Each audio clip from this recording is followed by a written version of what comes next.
Rögtön ahogyan betöltöttem a játékot, már meg is jelent, hogy elértünk egy francia signature buildinget. Üdvözlet mindenkinek, ez az Andrew City Life szokásos hétfői tartalma, a City Skylines 2, ahol együtt építjük fel az európai stílusú Flora városát, immáron francia épületekkel kiegészítve, de arra gondoltam, hogy mivel külön tartalom is lesz a francia épületekből, már volt egy bevezető tartalom, illetve lesz majd még, valószínűleg a keddi napon egy 30-40 perces videó, ahol azt mutatom meg, hogy hogyan alakítok át egy kertvárost, francia stílusú épületekkel, fokozatosan fogjuk kiszorítani az amerikai épületeket az adott negyedből, hogy a végén csak francia épületek legyenek.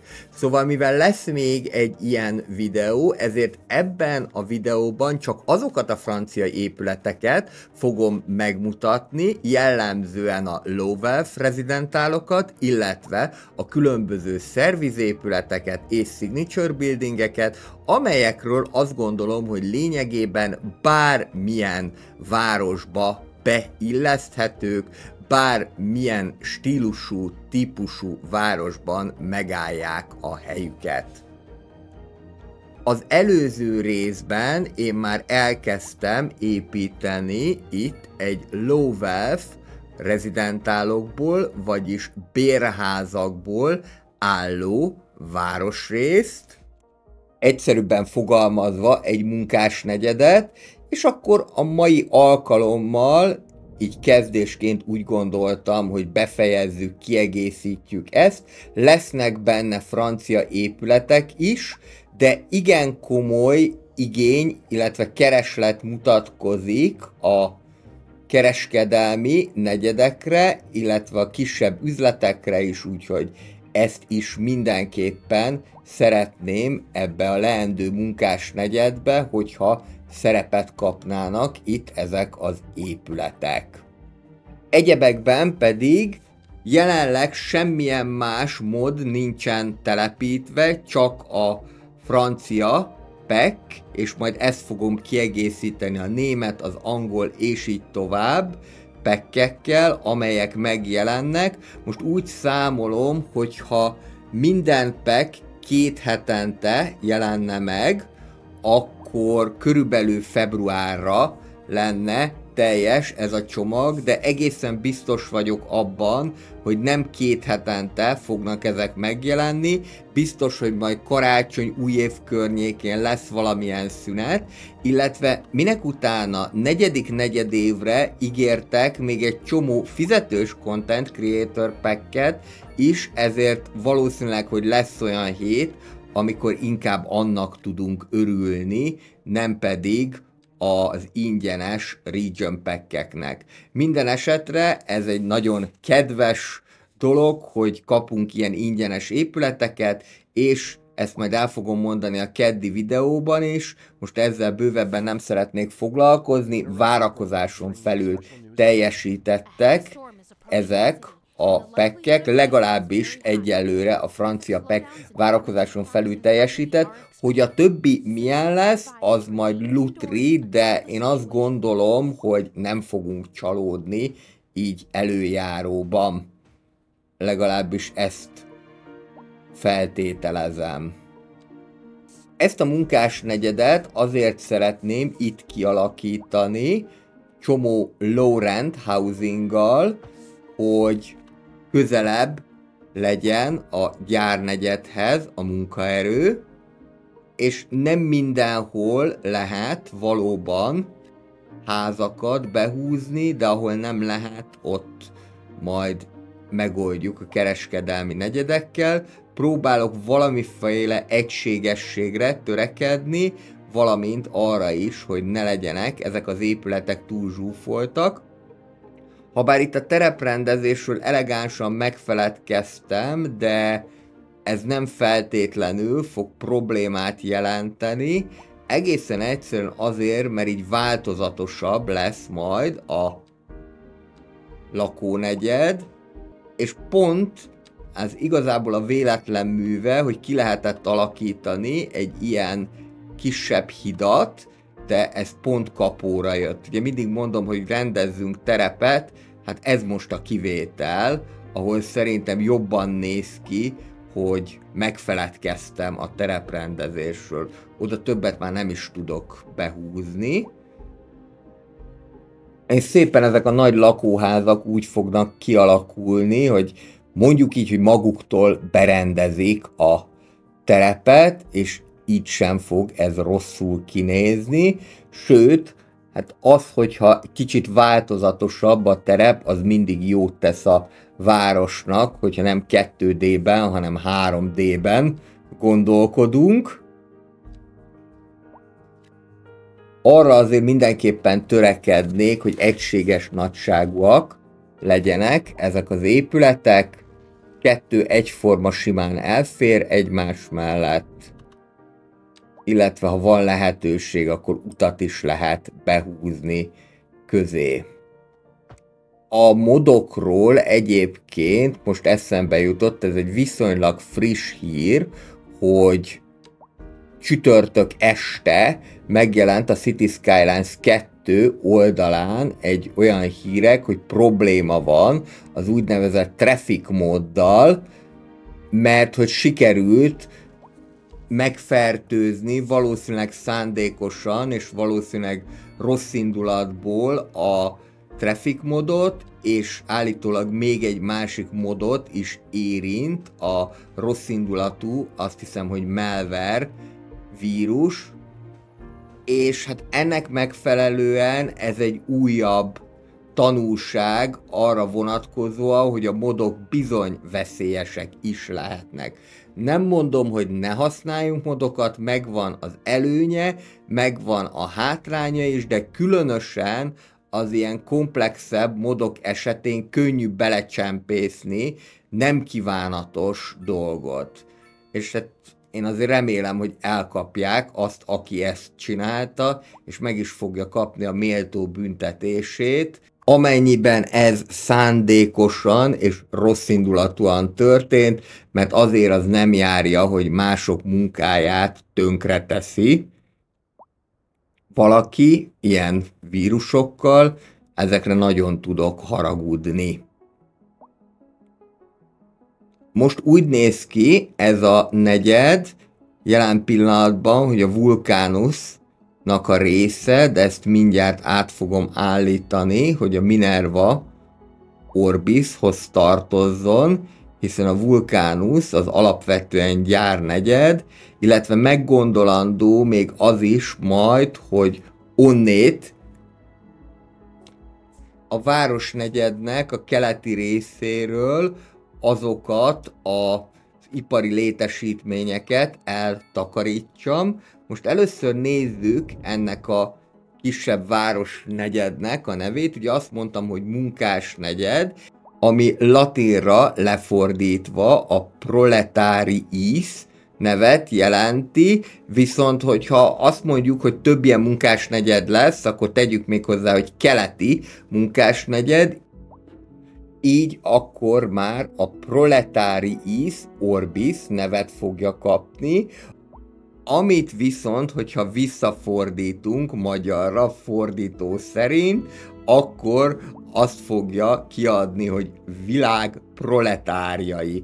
Úgyhogy akkor világ proletárjai, egyesüljetek itt Flora keleti részén, a Minerva Orbis keleti részén, és termeljetek nekem minél többet, fizessetek minél több adót, bár éppen az alacsonyabb jövedelmek nem arról lesznek híresek, hogy olyan nagyon sok adót fognak fizetni. Közben itt próbálom átállítgatni ezeket a bérházakat az egységes megjelenés érdekébe. Ez nem annyira könnyű, mert mivel a metró az csak nem a pincében megy el, annyira közel van a háznak az alapjához, alapvetően nem is lehet azt az adott házat lerombolni, viszont hogyha először áthúzod mondjuk egy low density rezidentára, utána pedig megint újra húzod a zónát a kívánt épülettípusra, akkor már jól fog kialakulni, legalábbis remélhetőleg. Közben pedig elkezdtem a francia típusú épületeket is lerakni.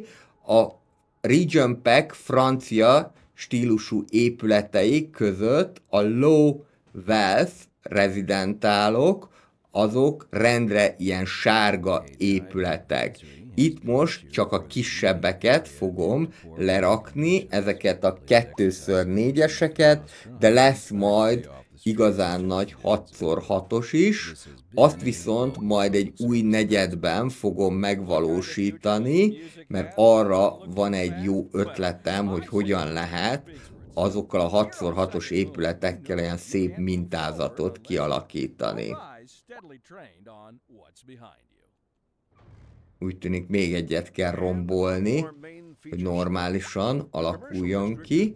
Közben viszont már itt vannak ezek a sárga épületek, amelyek szerintem még ebben a téli zimankos időben is tök jól néznek ki. A fejlesztők nagyon szép munkát végeztek. Látszik, hogy a stílus és az elegancia még ezeknél a bérházaknál is megjelenik. És szerintem ez az, ami a sárga színe miatt lényegében akármilyen város típusba beilleszthető. A többi épület, amit kaptunk, az már nem feltétlenül, de annak is meg lehet találni a helyét, akár másfajta városba is, mint francia típusú város, de én azt gondolom, hogy azért elsősorban a francia típusú Region Pack az arra való, hogy francia várost, illetve francia negyedet hozzunk létre vele. Abban már nem vagyok biztos, hogy a német típusú Region Pack is ilyen lesz, mert a német épületek azért jobban beilleszthetőek más városokba is. Különösen akkor, hogyha a készítők, ahogyan én azt gondolom, a berlini stílusú épületeket akarják majd még elhozni, de még ne szaladjunk ennyire előre, hiszen most még francia lázban égünk, ezáltal a Region Pack által. Azt gondolom, hogy a francia épületek pont a fehér színük miatt eléggé egyediek, és ezért meg kell nekik ágyazni, ami azt jelenti, hogy megfelelően meg kell építeni a környezetüket, hogy egy nem francia típusú városban jól be lehessen őket illeszteni. Építkezzünk akkor tovább, bővítsük a proletár negyedet, és alakítsuk ki a végleges formáját.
Így néz ki akkor a kész proletár negyed. Amit még meg akarok viszont tenni, az, hogy innét akkor eltávolítom az ipari létesítményeket, és akkor még tovább tudunk itt terjeszkedni, Igazából a füstöt ugyan másfelé fújja a szél, de arról nem vagyok meggyőződve, hogy a közelség olyan nagyon jót tenne ezeknek az épületeknek. Van bőven elegendő gyárnegyedünk, úgyhogy ezzel szerintem semmi probléma nem lesz, hogyha valamivel kevesebb lesz itt az ipari létesítmény.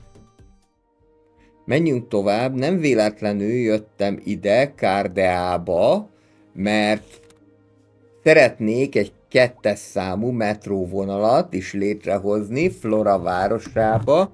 Most már anyagilag eléggé ki vagyunk combosodva ahhoz, hogy ezt meg lehessen valósítani, anélkül, hogy az nagyon megrántaná a költségvetésünket.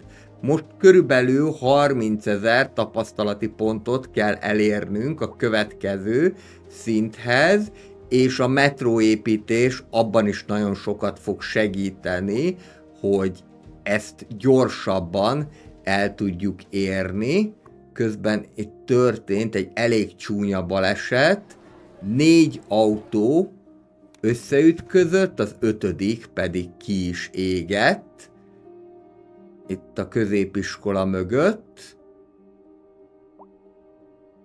A terv pedig az lenne, hogy a főpályaudvartól egészen Kárdeáig építsünk egy metróvonalat, ezzel a szokásos csavaros megoldással, amit itt már Flora városában megszokhattatok. Itt a városszerkezet nem igazán teszi lehetővé azt, amit mondjuk a tesztvárosomban, Center Hillben meg tudtam csinálni, hogy fúra föltettem a metrót a felszín fölé, illetve magas vezetésbe, viszont itt Kárdeában már van lehetőség arra, hogy magas vezetésű metró megállót építsünk.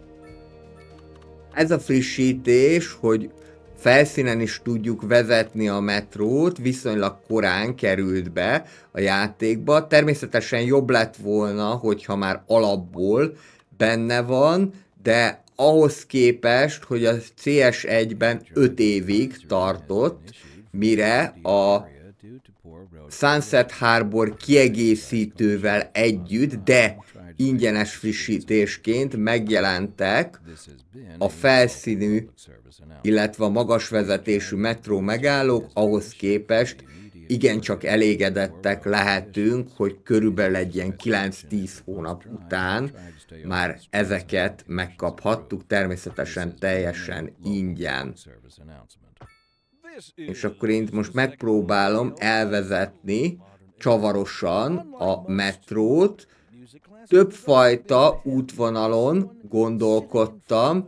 Alapvetően nem gondoltam azt, hogy szeretnék a János-szigetre is egy megállót, de aztán valahogy az útja ennek úgy jött ki, úgyhogy ezért most még itt a szegély miatt nem lehet építkezni, de ezért mindenképpen ott is lesz egy megálló. 2 részletben építjük meg a metrót. Az első körben, közben ki is kapcsolom az állomásokat, hogy addig ne terheljék feleslegesen a költségvetést, ezt már megszokhattátok. Szóval az első körben idáig a Parkum Locumig fogom építeni a metrót. Itt még van egy alagút, amelynek a sorsáról majd a későbbiekben dönteni kell, hogy mi legyen vele. Pontosabban ez egy csonka alagút, mert le kellett rombolni, de majd a későbbiekben ezt újjá fogjuk építeni, és valószínűleg már nem alagút, hanem híd formájában. Tehát innét a Parkum Locumtól indul a metróépítésnek az első szakasza. Itt rögtön jó nagyot fog kanyarodni, és ide lehet majd beépíteni a megfelelő munkálatok elvégzése után a Belmont Lane és a Magnolia Lane sarkára egy új megállót.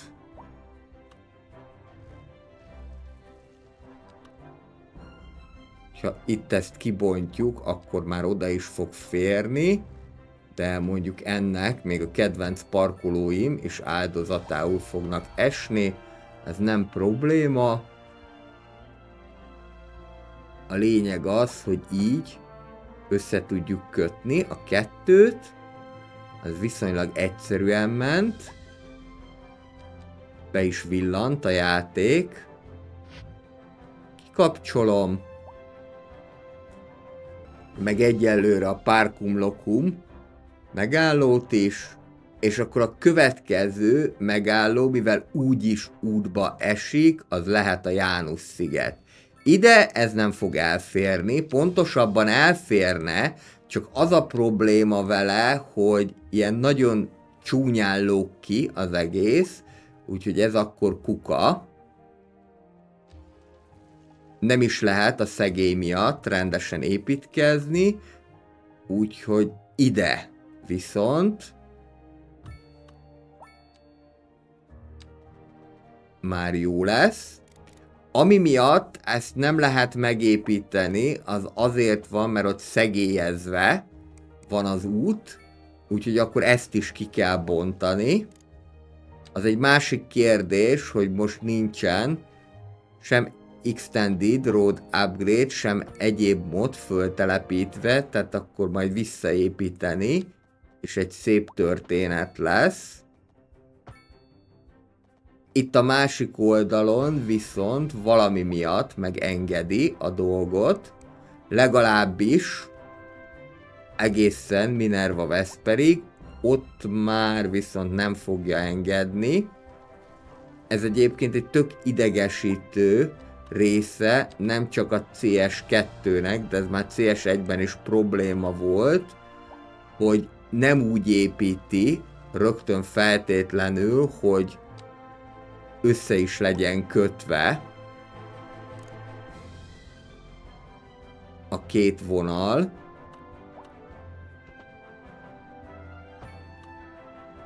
Úgyhogy itt is kell még egy kis kanyart csinálni, és most még az a probléma, hogy túlságosan éles ez a kanyar, de ez már a kisebbik része, mert innentől kezdve ezt már meg lehet építeni, és valami miatt ott a János-sziget északi részén hiába szegélyes, meg elfogadja, ott nincsen ezzel problémája. És akkor most jön az agybaj Extended Road Upgrade nélkül, szerencsére csak ennyit kell meghúzni, de ehhez is kell majd némi tereprendezés. Meg is vagyunk vele. Most egyelőre így tudom ezt lesorjázni, de majd, hogyha visszatelepítettem a Road Energy módot, most már nem fogok kísérletezni az Extended Road Upgrade-del, mert az már Depreciated mód, de ha visszatelepítettem a Road Energy módot, akkor majd normálisan meg fogom csinálni. Ide még kelleni fog egy összekötő alagút,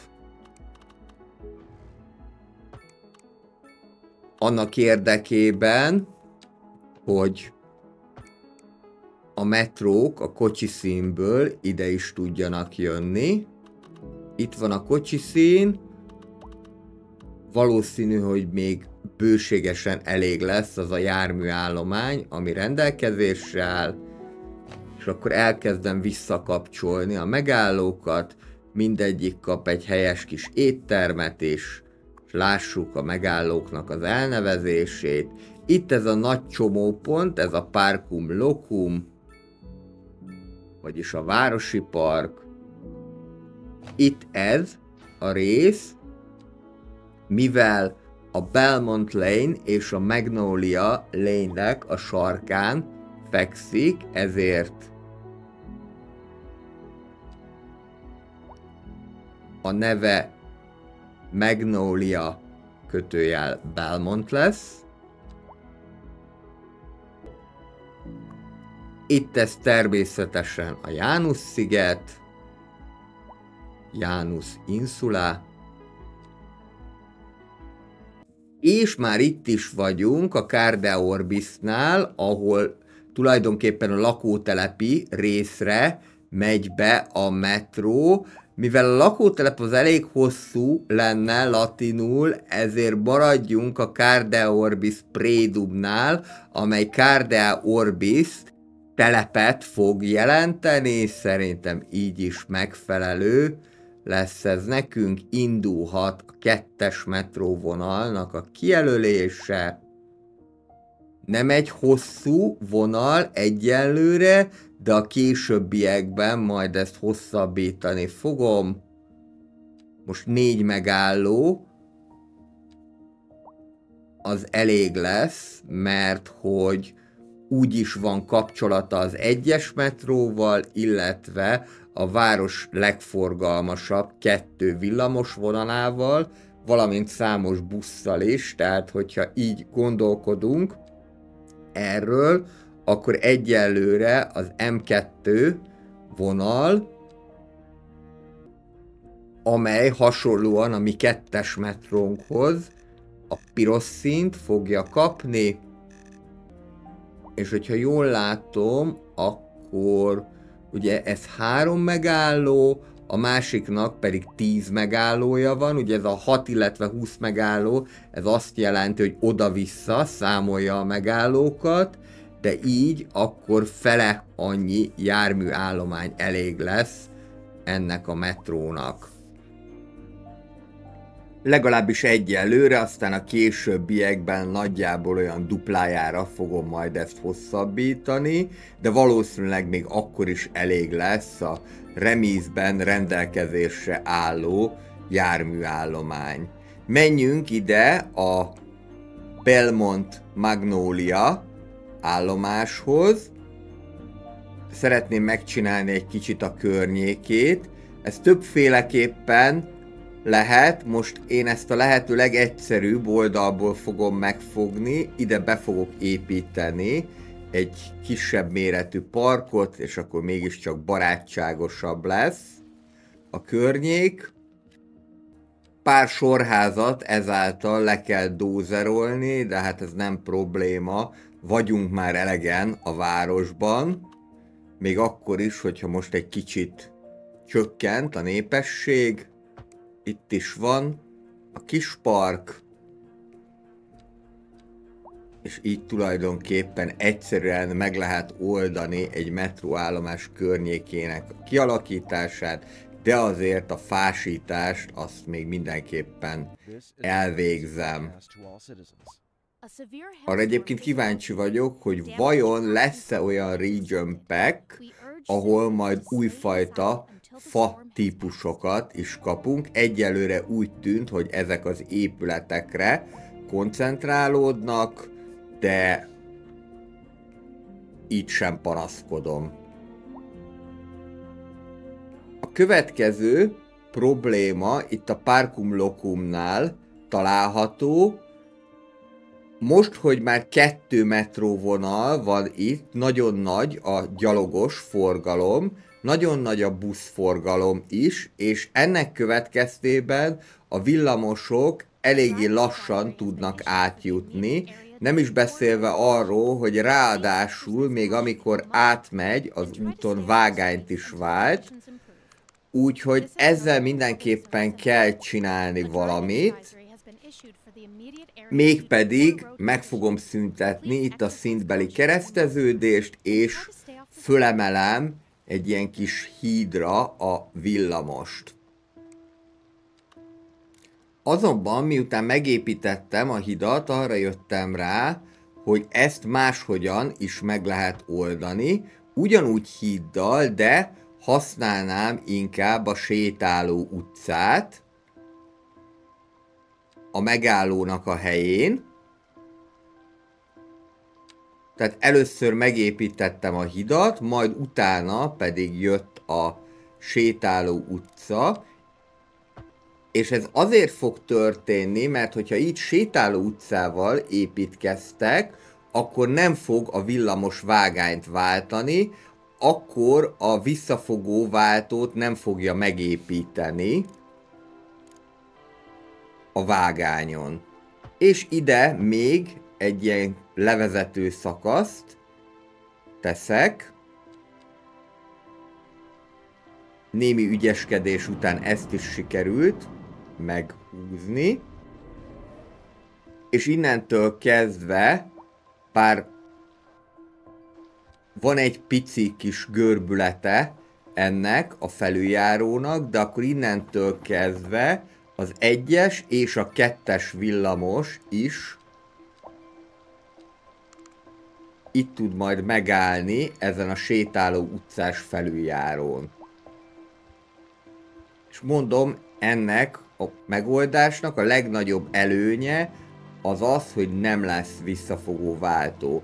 A hátránya a sétáló utcás megoldásnak az az, hogy lassabban fog közlekedni a villamos ezen a szakaszon, de miután itt amúgy is le fog fékezni, majd újraindítani, ezért ez nem fog számottevő különbséget jelenteni. Lehet látni, hogy már gyűlnek is az utasok, használják ezt a felüljárót, de jó lenne, hogyha ezt a felüljárót még máshonnét is meg tudnák közelíteni,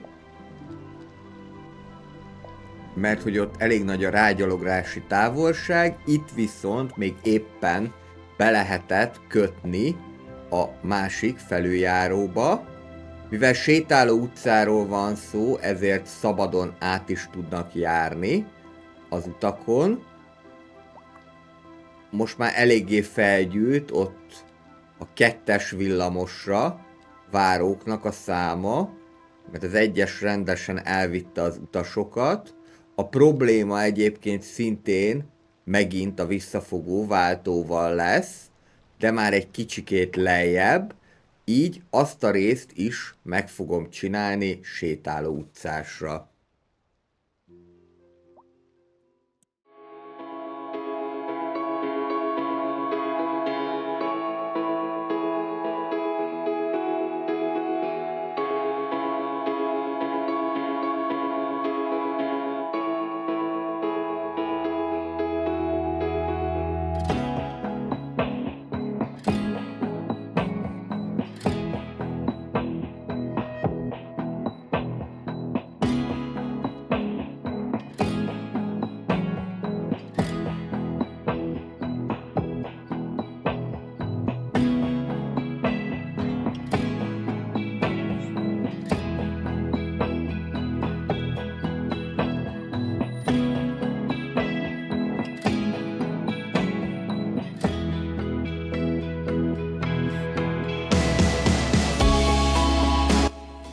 Még mindig nem tökéletes a dolog, mert a 3-as villamosnak a hátulja eléggé belóg a kereszteződésbe, de azzal majd a későbbiekben foglalkozok. Most már úgy tűnik, hogy zavartalan lesz a villamosoknak az áramlása. Szerintem egyébként az, hogy sétáló utcává építünk át egy-egy vágányszakaszt, az abból a szempontból is jó, hogy kicsit szebben néz ki, mint hogyha csak a csupasz vágány lenne, de nyilván ezt a sétáló utcát, ezt úgy kell megépíteni, hogy ez tényleg csak a gyalogosok használhassák, mert mint tudjuk egyébként a sétáló utcákat például mentők, tűzoltóautók, illetve a célforgalom is használhatja. Nagyon fölgyűlt a szemét, aminek nem az az oka, hogy ne lenne a szeméttelepeknek elegendő kapacitása, hanem az, hogy túlságosan messze vannak a szeméttelepek a begyűjtési helytől, vagyis az épületektől, úgyhogy ide a Mercuriusnak a szélére én most építek még egy újrafeldolgozó központot, el fog itt ez férni. Legfeljebb, hogyha túlkapacitás keletkezik, akkor a többit majd ki lehet kapcsolni. Ide ezt szépen berakjuk, hát nem mindenki örül neki, az irodák különösen nem, de lehet látni, hogy már is kirajzottak a szemetes kocsik. Költségvetésünkben ez nem fog nagyobb különbséget okozni, és rögtön megépítek hozzá pár toldalék épületet is. Aztán a későbbiekben majd úgyis nyerünk ki még területet a hegyektől, és akkor oda még simán be lehet majd építkezni. Közben nézem a Parcum Locum-nál kialakított új külön szintű kereszteződést, most már ez egészen jól működik. Annyit még megteszek, hogy ide beteszek két kisebb parkot, ide csak a legkisebbek fognak elférni. És némi próbálkozás után pedig az utat is be lehet kötni, illetve össze lehet kötni. Aztán lehet a későbbiekben, még azt sem zárom ki, hogy további magas vezetésű villamost építsek ide, vagyis hogy kiterjesszem ezt a magas vezetésű pályát, de most szerintem ez teljesen jól működik így. A magas vezetés csak a külön szintű kereszteződés miatt van. Még néhány üzlet is jöhet oda, és már egészen szépen használják a 2-es metrót. Jelenleg itt van a végállomása. Következő problémánk az egészségügy. Közben a szemét problémák, azok lényegében már eltűntek. Itt is az lehet a probléma, hogy nem érnek oda időben a mentőautók, úgyhogy ezt majd be kell erősíteni. Viszont előtte nézzük ezt a nagy falatot, hogy így mondjam. Ez pedig nem más, mint itt ugye volt egy alagút, amit az idők során én leromboltam, és most ennek a helyére szeretnék akkor egy felüljárót építeni. Alagutat nem igazán lehet, mert túlságosan mélyre kéne vezetni ahhoz, hogy be tudjon menni a 2 metróvonal alá. Na most az azt jelentené, hogy nagyon nagy rámpát kéne neki csinálni, ami nem is néz neki jól, meg akkor az egész környéket ténylegesen át kéne alakítani. Úgyhogy ennek megfelelően én ezt most fölemelem, és ott még, hogyha ezt itt le tudjuk dózerolni, ezt a gyalogos ívhidat, úgyhogy maga a gyalogos híd megmarad, csak nem lesz neki ez a tető része, akkor óvatosan fölé lehet építkezni. Itt pedig már nem akkora probléma a leereszkedés, mert itt viszont bőségesen áll rendelkezésre hely ahhoz, hogy ezt megtegyük. Idéglenesen a gyalogos felüljáró rámpáját megszüntetem, de azt majd vissza fogom építeni. Meg is van. Ez a híd. Ez egy ilyen nagyon egyszerű ívhíd lesz. Ha lenne Move It módom, akkor esetleg lehetne a Grand Bridge-nek a elemeit használni. Egyebekben más hidat ide nem tudok építeni, mert bármivel próbálkoznék, túlságosan sűrűn vannak az egyéb műtárgyak, hogy ezt meg lehessen valósítani.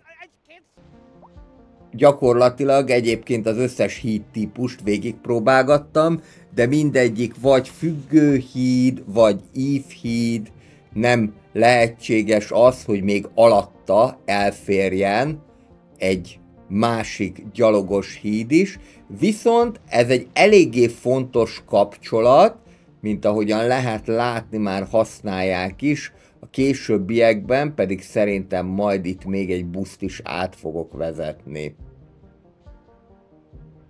Közben megint elkezdett csökkenni a népességünk, de hát már egy igen jó népességszámról csökken, úgyhogy ezen nem fogunk kétségbe esni.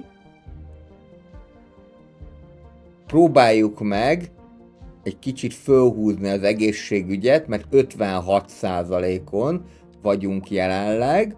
A francia PEC-kel bejött ez a nagyon szép francia kórház, amit most másik helyre meg fogok építeni. Igen, látom, hogy az a kórház nem teljes kapacitáson működik, de kéne valami jobb területi lefedettség is, és arra gondoltam, hogy mivel viszont a börtönt azt egyáltalán nem is használom, és egyáltalán nincs is rá igény, mert a bűnözés az nagyjából úgy eltűnt a városból, ezért akkor ide a börtön helyére be lehet építeni a kórházat, úgyis iskola, börtön, kórház, ezek mind-mind a világtól elzárt területeknek számítanak.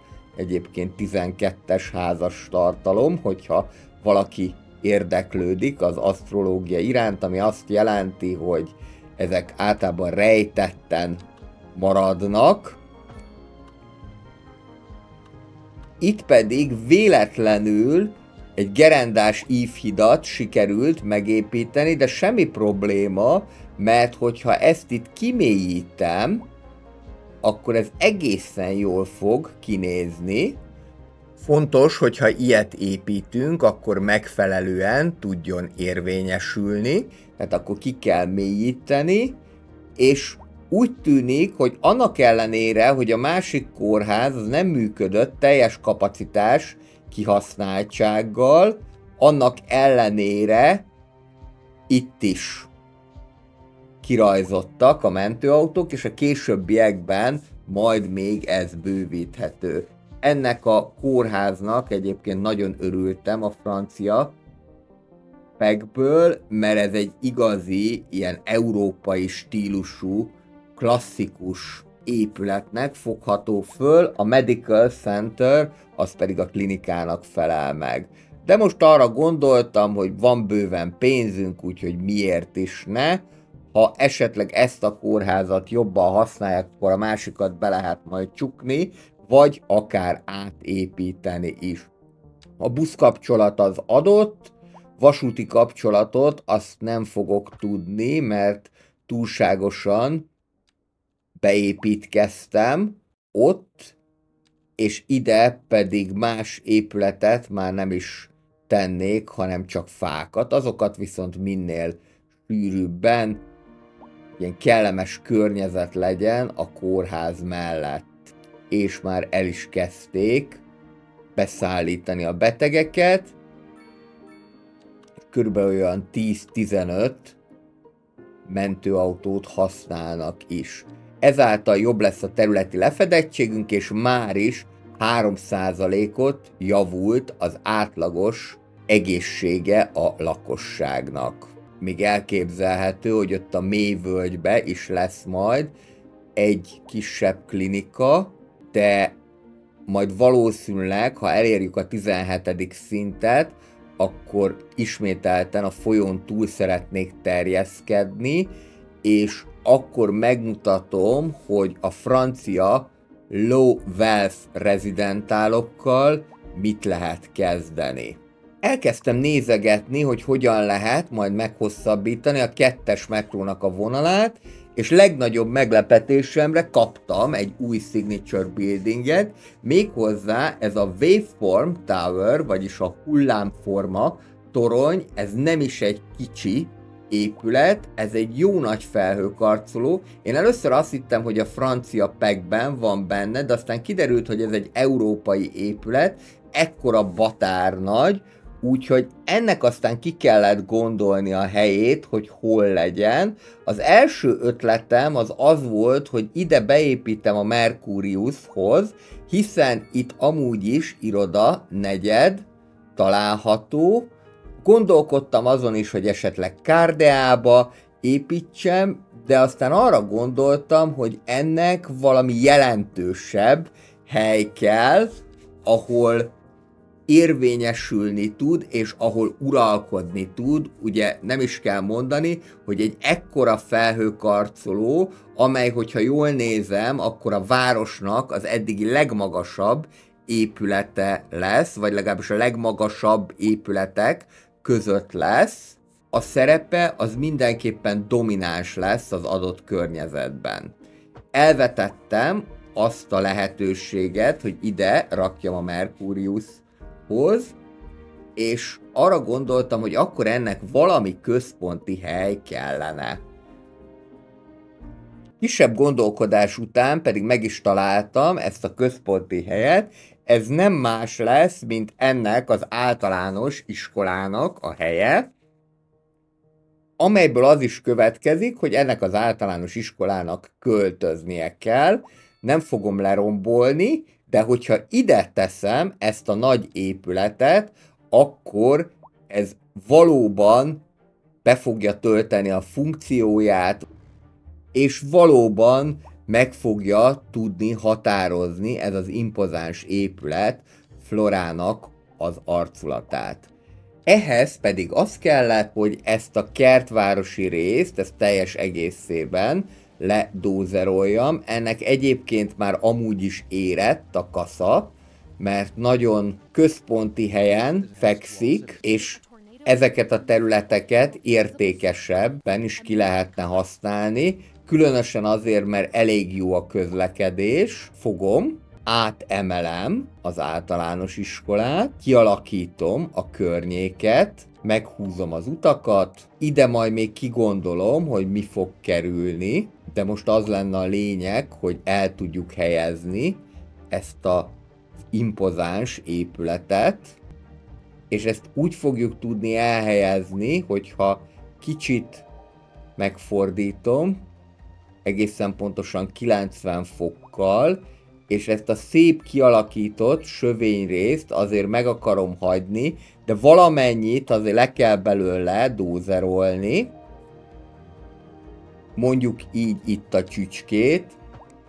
Ezt egyébként ne tudjátok meg, hogy körülbelül egy 2-3 percig eltartott, amíg ezt kimértem, hogy hogyan fog ez jól kinézni, illetve hogy mennyit kell ledózerolni ebből a sövény részből. Alapvetően nem szeretek rombolni, de hát egy városnak az életéhez ez is hozzátartozik. És hát nyilván a város akkor fejlődik, hogyha időközönként átalakul, megújul. És ez az épület az, ami már be fogja tudni tölteni azt a rendeltetését is, hogy elkezdjünk kialakítani Florának egy valódi városközpontot, mert hogy ilyen hatalmas nagy, és szerintem egyébként gyönyörű, nagyon szépen kidolgozták, és ez már az alapjátékkal elérhető, a Waveform Tower, vagyis a hullámforma torony. A torony megépítésének feltétele, hogy legalább 50 európai stílusú épületed, High Density Residentialod, vagyis a legnagyobb lakóépületed 5. szintre fejlődjön fel. A torony megépítésének előnye pedig, hogy 1,5 kilométeres hatósugaron belül 6-tal növekszik meg a lakosságnak a well-beingje, vagyis a jóléte. És nem mellesleg rengeteg lakást és háztartást tartalmaz. 2016, igen, jól hallottátok, több mint 2000 háztartást tartalmaz, ez az egyetlen 12x14-es nagyságú épület. azt gondolom, hogy ezek például az ilyen rejtett kincsek a City Skylines 2-ben, amelyeket még én sem fedeztem fel, annak ellenére, hogy most már közel 200 órám van a játékban, és ennek nagyobb részét láttátok is, hiszen ezek nagyobb része valóban föl is került a csatornára gameplay videóként. Egyrészről Port Shadow, másrészről Eurográd, harmadrészről pedig Flora formájába. Egyetlen egy várost, pontosabban 2, de ezek közül igazából csak az egyik a jelentős, amit nem mutattam meg, hogy hogyan épült, a tesztvárosomat, Center Hill-t, de hogyha holnap ránéztek az oldalra, akkor a City Skylines 2 keddi különkiadásában Center Hillből is láthattok majd egy kis részletet, mert ott viszont egy francia negyedet fogok kialakítani egy kertvárosi részből. Itt még megépítem, illetve visszaültetem ezeket a fákat, bokrokat, és egyébként, hogyha bővebb információt szeretnétek a City Skylines Signature Buildingekről, akkor érdemes beírni azt, hogy City Skylines 2 Signature Building, és mindegyiket meg lehet találni a Paradoxnak a wiki fórumán, de én azt gondolom, hogy a Region Pack-nek köszönhetően a Signature Buildingek száma az csak növekedni fog. Itt viszont azt látom, amiről már korábbiakban beszéltem, hogy ezek a francia típusú épületek eléggé kirínak ebből a környezetből, a fehér színükkel, úgyhogy én ezt most át fogom állítani európai stílusúra. Szerintem színvilágában jobban fog passzolni a többi épülethez.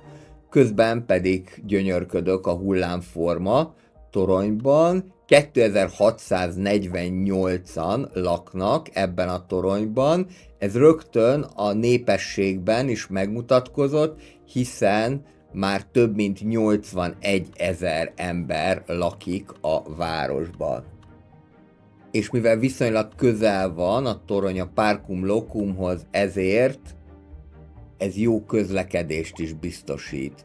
Nézzük a következő feladatunkat, ami nem más lesz, mint a metróvonalnak a meghosszabbítása. Itt fordítottan fogok gondolkodni, tehát már meg van építve toldalék épületként a vasútállomáshoz a metróállomás, és akkor a következő metróállomást itt fogom kialakítani a Mercurius buszterminálnál.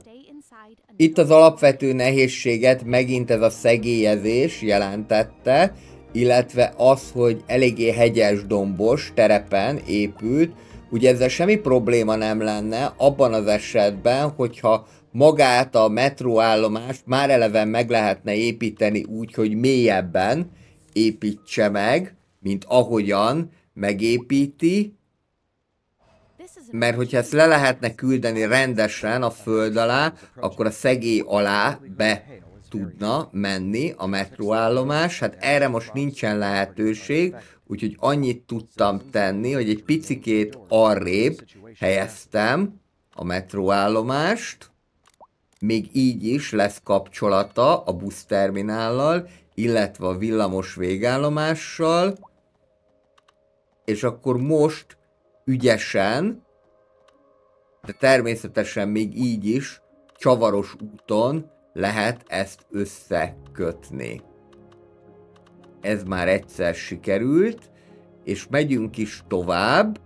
Ugye ennek az volt a lényege, hogy itt a metró följöjjön az irodanegyedbe.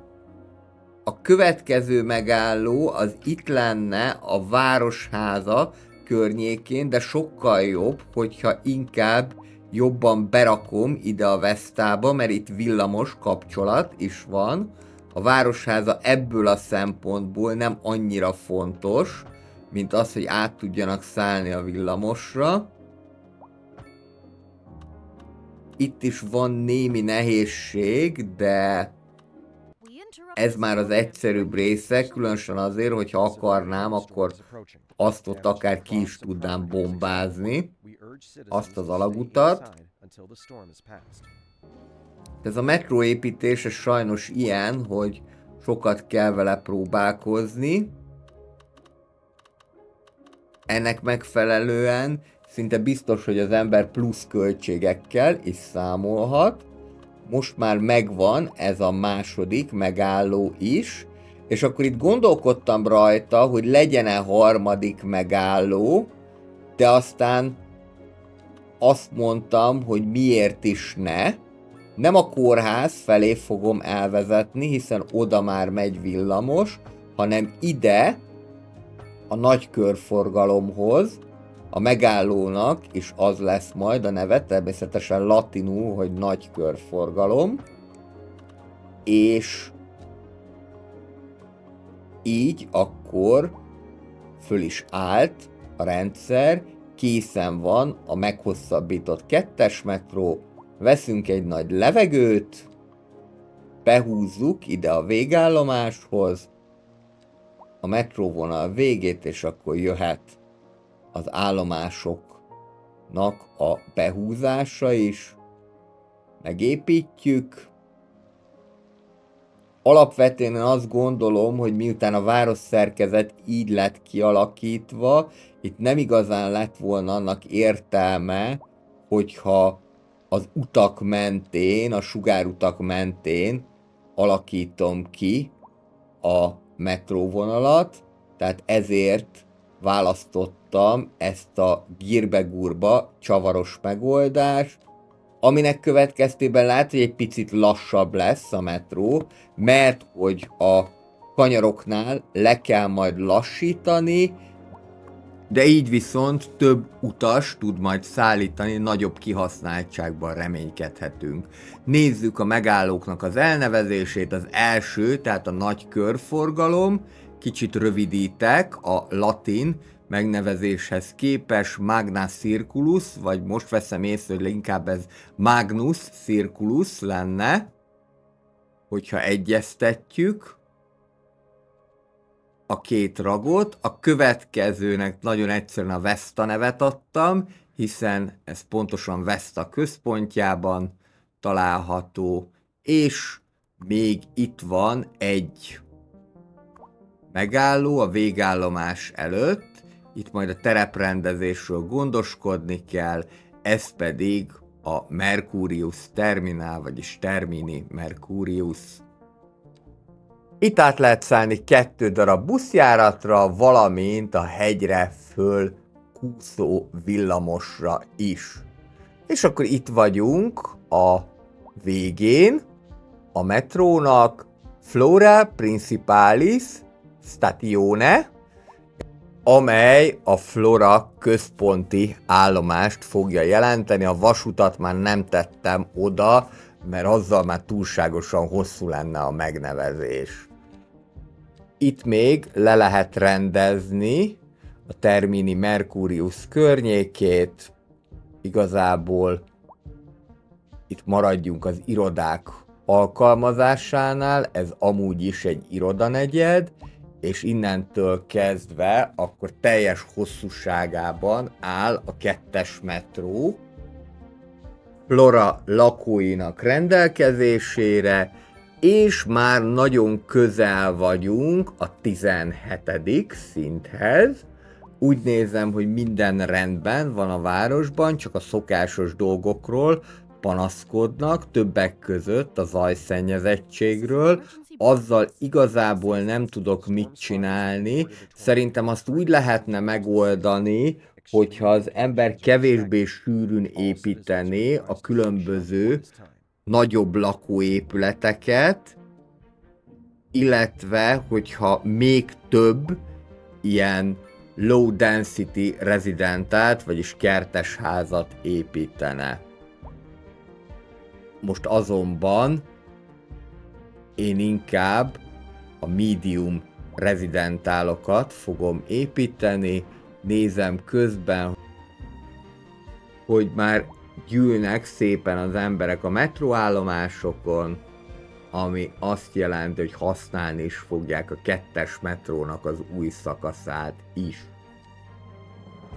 Aztán pedig ideugrottunk Cardea, Orbis részre, majd innét még egészen biztos, hogy meg fogom hosszabbítani a metrót, hogyha jobban terjeszkedett a város.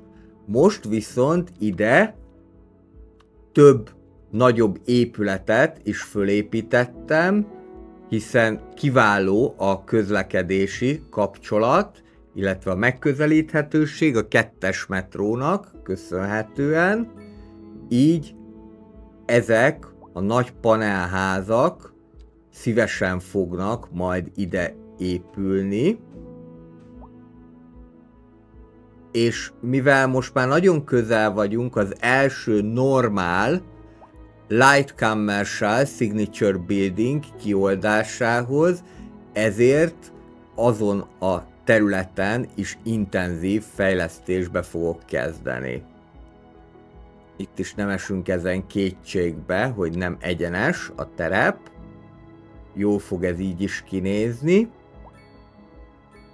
És természetesen, mivel ennyi ember költözik ide, ez magával hozza azt is, hogy igény mutatkozik majd a különböző kereskedelmi negyedekre, úgyhogy ide be fogok most telepíteni egy csomót, és azzal már valószínűleg el is fogjuk érni végre az első Light Commercial Signature Buildinghez szükséges épületmennyiséget. Ez a 4000 cella, ennek a kijelölése, ez szerintem egyébként baromi sok. Mindezt pedig úgy, hogy a francia Region Pack-es Signature Buildingeknél nem is kell ennyit kijelölni, sőt nem tudom, hogy egyáltalán van-e feltétel, amit teljesíteni kell, de amikor betöltöttem a játékot, már közölte, hogy az összes feltételt teljesítettem. Kijelölöm még ezt az épületet, és akkor most van meg a Villa City, ez a régies stílusú üdítő bár, egy rooftop, vagyis tető terasszal, ami az első Commercial Signature Buildingünk, és mivel nekem megvan az elővétel miatt a San Francisco kiegészítő, ezért rögtön megkaptam a Muscle Car, vagyis az izmos autó garást is.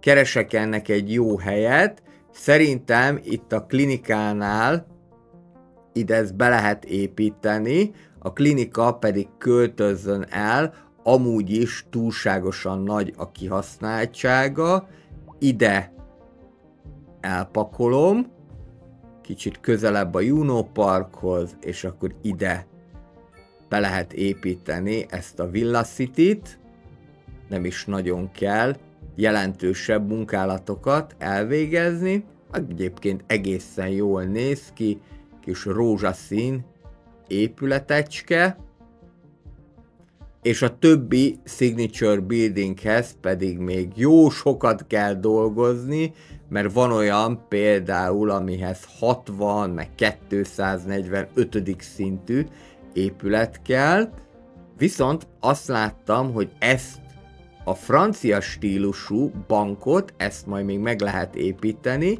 és ennek legjobb helye az itt lesz, a ledózerolt kertvárosi részben, ide ezt megépítem, újabb 750 tapasztalati pont,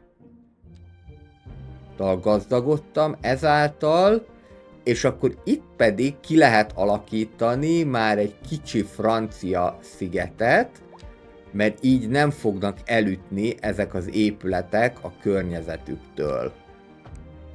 Természetesen elsősorban iroda, az, ami ide kerülhet. Ne tévesszem meg minket az, hogy itt ő azt mondja, hogy ezek nagy irodák, mert hogy nem lesznek ezek magas felhőkarcolók, hanem csak inkább a kicsi irodákra fognak ezek emlékeztetni. És még jöhet némi mixed residential is. Lehatárolom ezt a részt is. Oda is bejöhet még egy másfajta francia épület. Akár ilyen kis medium density housing is. Ide pedig, mivel itt már amúgy is volt kialakítva egy kis zöld felület, már csak fákat fogok tervezni. És így akkor van nekünk egy ilyen kis francia szigetünk, ami így már nem fog elütni a környezetétől, hiszen viszonylag önállóan tud ez itt meglenni. És így szerintem jól néz ki. Más épületekkel együtt nem feltétlenül építeném, bár lehet, hogy majd valamikor megpróbálok akár egy vegyes negyedet is. Végülis én szeretek kísérletezgetni. Ide még jöhet egy kutyapark, és akkor nagyon lassan el is érjük a 17. szintet. És amikor én már ennyire közel vagyok a szintlépéshez, és 1000 tapasztalati ponton belül, akkor általában már csak fényképezni szoktam, illetve gyönyörködök egy kicsit a városomba. Meg kell, hogy mondjam, ezzel a Waveform Towerrel van is miben gyönyörködni. Még mindjárt egy picit rá is fogok közelíteni, hogy ti is lássátok, hogy ez hogyan néz ki közelről, mert most már, hogy beköltöztek a lakók, be is népesült ez az egész torony. Így néz ki közelről ez a minden igényt kiszolgáló hatalmas luxus apartman. Körülötte tulajdonképpen bármilyen épület elfér, mert ez annyira dominánsan van jelen ebben a környezetben, hogy igazából egyik épület sem magasabb nála. Talán csak egyet látok, de az is azért, mert a Mercurius már hegyen található, ott a nagy irodaházaknál, és a Parcum Locum közelében levő 2 metróállomás pedig tökéletesen ki is tudja szolgálni ezeknek az embereknek az igényeit. Itt majd még ezen a kereskedelmi épületen lehet dolgozni, hogy szebb legyen, de most végre sikerült elérni a 17. szintet. 425 000 pénzt kaptunk, ez lényegében csak fagyi pénz, ahhoz képest amennyink van. 19 új development pointot és 41 új terület oldható ki. A development pointjainkat mind fel fogjuk használni, míg a területpontokat nem valószínű, hiszen az nagyobb költségekkel járna, de a következő részben tovább tervezem majd bővíteni a várost egy teljesen új városrész létrehozásával a fauna partján túl. És mielőtt még el nem felejtem, kioldom a 2 darab óvóhelyet, a kicsit, illetve a nagyot is, és akkor így fogunk tudni ráfordulni a következő héten a 17. szintre. Ezzel én megköszönöm a szíves figyelmeteket, ez volt a hétfői City Skylines tartalom, kedden pedig megnézhetitek, hogy egy álmos kisvárosi, kertvárosi negyedből hogyan alakítom át azt a városrészt pezsgő-nyüzsgő francia negyeddé. Mindenkinek kellemes hetet kívánok, találkozunk a következő videóban. Sziasztok!